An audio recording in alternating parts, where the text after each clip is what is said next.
that people don't quit companies. People quit people.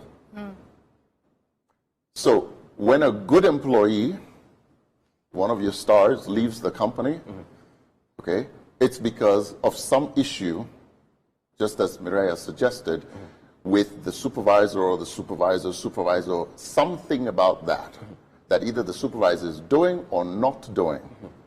Now, how many times have you heard of a company in which when an employee leaves of their own, that there is a real inquiry that supervisors call to task?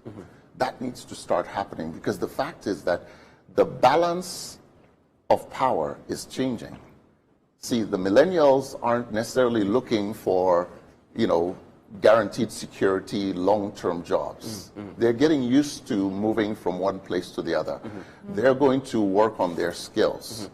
And as that happens, they're going to want to be engaged, and it's no longer just the salary. Now, the money is important, absolutely, but they're also looking for other things. Now, everybody is different, and the burden is on you, the leader, the supervisor, to be in communication with your employee to understand that employee's needs and to provide the environment in which those needs can be met. And when you don't do that, then yes, you will lose the employee. But the worst part is when you don't train them, an even worse thing will happen. They will be unqualified and they will stay.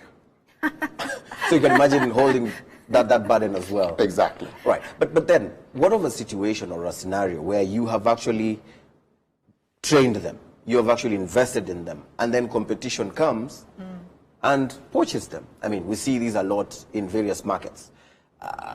I mean, how do you deal with that kind of a situation as a boss? To some extent, some level of that is par for the course. In the same way that competition can come and poach your customer. But you have to look at your employee that you've trained the same way you look at your customer. When you've trained the employee, how many companies, when they've actually trained the employee, then leave the employee in the same exact job that they were in? Well, how do you expect the employee to stay engaged? Now somebody else comes and says, I'll give you a better position.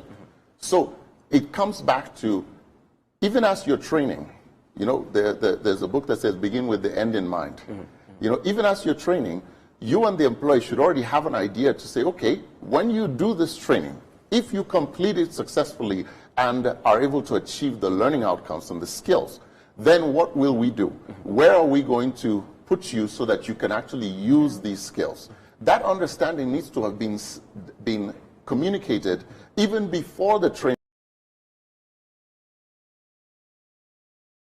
I'm going, that the company has a plan for me. If you look back at some of the tweets that you got, that was what some of your people said. Because if I don't know what your plans are for me and you're my boss, then when somebody else comes and says, hey, I have a long-term plan for you, guess what I'm going to do?